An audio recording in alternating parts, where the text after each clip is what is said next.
Tonight, caught on camera, a car spotted going the wrong way on I-75. A semi and van collide, leaving one person dead and another injured. What happened in the moments leading up to the crash?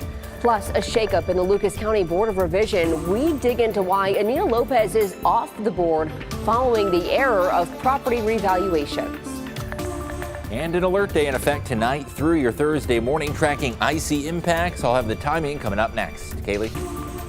Thanks for joining us on WTOL 11 News on Plus. I'm Kaylee Marentet. Let's look at your top stories for Wednesday night. We now know who died in a wrong-way crash on I-75 this morning that shut down the interstate for hours. Silver Barker has the latest.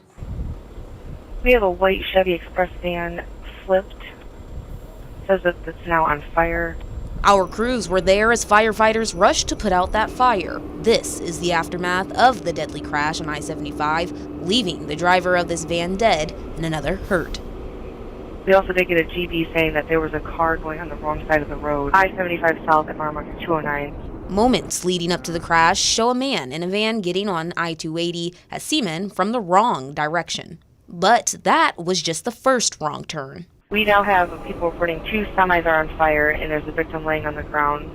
It was the second which turned deadly. The van is seen making a U-turn on I-75, going northbound in the southbound lane, and that's when the vehicle crashes into a semi-truck traveling southbound near 280 head-on. I need paramedics at exit 208. I got the semi-driver, semi-conscious, bleeding from the face, says he can't move his legs.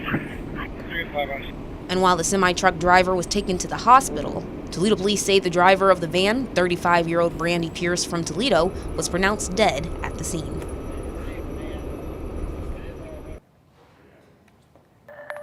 Well, authorities arrested the suspect in a fatal shooting in New Albany, just outside of Columbus. Police in New Albany say Bruce Foster III shot 6 people at his workplace Tuesday night, killing one of them. Foster was arrested this morning at an apartment complex in Columbus. Police say they don't have a clear motive for the shooting. We don't have a motive at this point. From everybody we interviewed, which was quite a few people, obviously, a facility this size, there's no reports of any type of confrontation or any type of dispute that would have brought this about. Police say Foster worked for several hours before allegedly opening fire. The man accused of stabbing his brother last month has been indicted by a Hancock County grand jury. Court documents say David Spiegel was indicted on a felonious assault charge. According to the indictment, Spiegel is accused of stabbing his brother in the head multiple times at a home in Findlay. Police also found Kathleen Spiegel deceased on the porch of a home the same day as the stabbing. Her cause of death has not been released, but police say foul play is not suspected. No one has been charged in Kathleen Spiegel's death at this time. The Lucas County Coroner's Office says her autopsy took place last month and the case is still pending. We told you yesterday that Anita Lopez is no longer on the Lucas County Board of Revision. This comes after the auditor's office has received a lot of attention regarding a programming error during the revaluation process for properties. Megan Hartnett sat down with Lopez to find out more.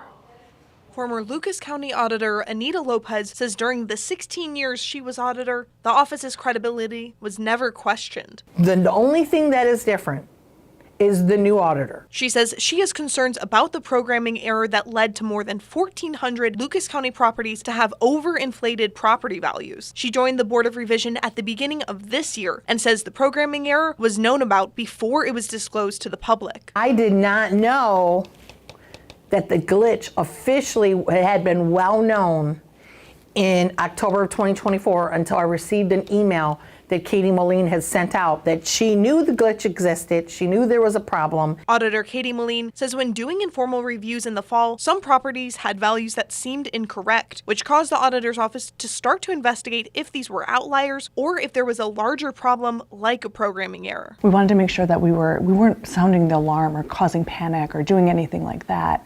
If it was just, a single incident, for example. Moline says once it was determined to be a programming error, that is when it was made known to others. Pete Gherkin, who was on the Board of Revision during 2024, says he wishes he had known about the error or the possibility of an error, but now is focused on helping the board fix any errors. We have Board of Revisions to fix that. And we have rules around the Board of Revisions of how to fix it. We're just going to let that go forward. Lopez is also raising questions about why Auditor Moline accepted the state's request to meet an increase of 29.5% for property values. This is after State Representative Josh Williams has called for an investigation into the previous auditor, saying properties have been historically undervalued. I always fought them and then would come up in between a number that I think was fair. Moline says there was back and forth, but at the end of the day, she had to have numbers approved by the state. I just know that I follow the law and I make sure that, that we're doing everything properly. Ohio Governor Mike DeWine wants schools to offer driver's training programs. He included money for it in his proposed budget for next year, suggesting tax revenue from marijuana should pay for it. DeWine says not enough kids are going to driver's education, which he thinks is causing more issues on the road. He says many families can't afford driver's education programs, or programs have long waiting lists. Well, if you have a child younger than 7 years old, you could get a child tax credit for up to $1,000. This is part of Governor DeWine's proposed state budget. If approved, the tax credit would be funded by an increased tax on cigarettes and other tobacco products by $1.50. A Groundwork Ohio survey found half of Ohio parents have had to cut back on work because of help with child care. One Ohio mom says she had to leave her career to offset child care costs. $1,000 isn't really enough to have me go right back working in my career that I love. $1,000 a month? Okay, now we're talking. But $1,000 a year, that doesn't even cover 2 weeks of childcare. The governor's 600-page budget is now in the hands of Ohio state lawmakers. The Ohio House Finance Committee will start hearings on the budget next week. The Perrysburg School District has announced who will temporarily take over as the principal of the high school. According to Perrysburg School, Dave DeColius has been named interim principal. He has served as assistant principal for the last 10 years. The school district says DeColius is excited to step into the new role. He is replacing former principal Aaron Cookson, whose last day with the district was last week. It comes after former teacher John Henline was accused of touching several students inappropriately. An independent investigation found Cookson had a conflict of interest while handling the claims due to his friendship with Henline. Our WTOL 11 weather team has issued an impact alert day for expected ice overnight and into tomorrow morning. ODOT officials say in order to prepare shifts for their crew, they started at 7 o'clock this morning. Trucks are out right now brining bridges, decks, and major roads. Officials say you should slow down and give trucks plenty of space. Our plan later tonight is when the weather starts coming in, then we'll send out salt trucks, and we'll have salt trucks hitting the roadways then to help keep that ice from building up and attaching to the streets. Crews will also be out working throughout the weekend, not just to handle tomorrow morning's ice, but more wintry weather. Our WTOL 11 weather team has forecasted for Saturday. John, what can we expect over the course of the next few days? Well, Kaylee, wintry mix and ice are going to be our big weather story heading into the weekend. Icy conditions develop and move in after 10 o'clock p.m. And the biggest impact is going to be slick travel. We're expecting ice amounts of about 1/10 to 1/1500 of an inch. Now, the good news is it'll be melting by the afternoon. However, icy travel still expected for that Thursday morning drive. Right now, watching an area of low pressure that is moving into southern Indiana, and that is going to bring us some slippery and slow travel overnight tonight through daybreak Thursday.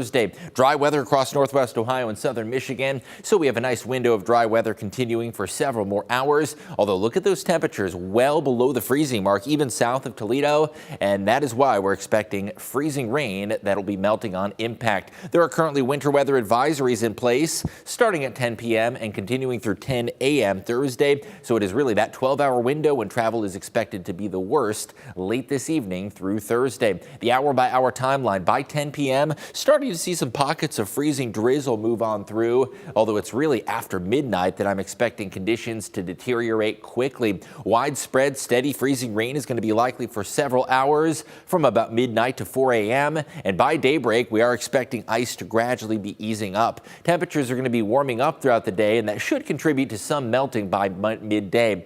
Temperature forecast. We're going to start off the day near 30 in the metro, 34 in Findlay, 34 in Upper Sandusky. Although by lunchtime, I do expect temperatures to rise enough that we'll start to see some improvements. Close to 40 degrees to the south, mid-30s in the metro, and even above freezing across southern Michigan. So the salt and all of the treatments that crews have been hard at work putting on the roads is going to have a bit more of an effect once we climb above freezing. Once again, it's after 10 p.m. with freezing rain tonight, a slippery commute with that ice scraper that will be needed tomorrow, and we are expecting warming conditions by the afternoon with some improvements in travel anticipated. We're actually going to climb to 41. It is going to be a very brief warm up, but after an icy morning, we'll be thawing out into the afternoon, and that evening commute is expected to be much better. Now, this isn't the only storm on our horizon. We have issued an alert day also for Saturday with a messy wintry mix that'll be possible mainly late in the day, and the long range outlook is expected to be chilly with an active storm track continuing. I want to give you a look ahead towards Saturday. Now, of course, any fluctuation in the storm track is going to dictate the impacts, but we're expecting a wintry mix that'll be coming in Saturday afternoon.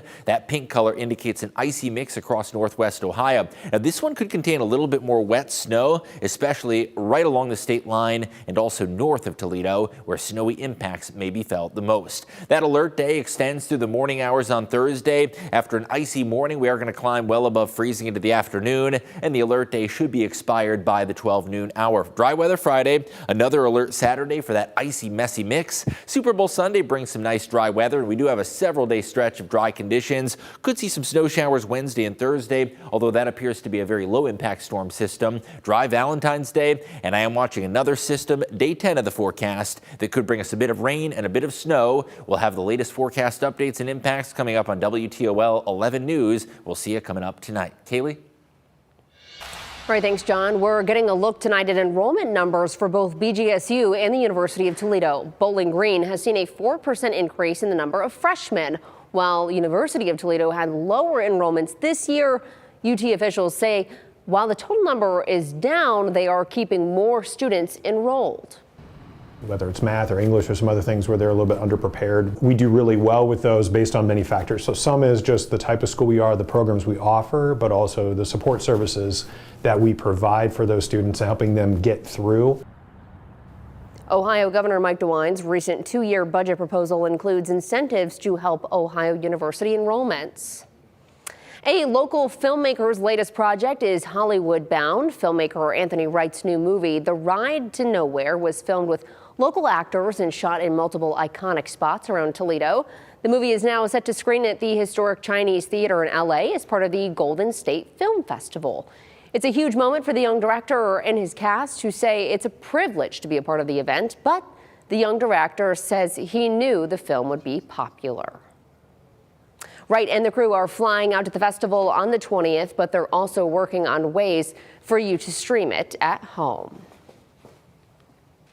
Well, this may be the biggest week in American sports. The Super Bowl is this Sunday. Chase Bachman is here to break it all down. Hey, Chase. Hey, Kaylee. This is absolutely one of the biggest events in the world. This year, the game will take place down in New Orleans. Kickoff is set for 6:30 on Fox. Now, this game will feature the Kansas City Chiefs and the Philadelphia Eagles. Now, this game is actually a rematch of the Super Bowl from 2 years ago.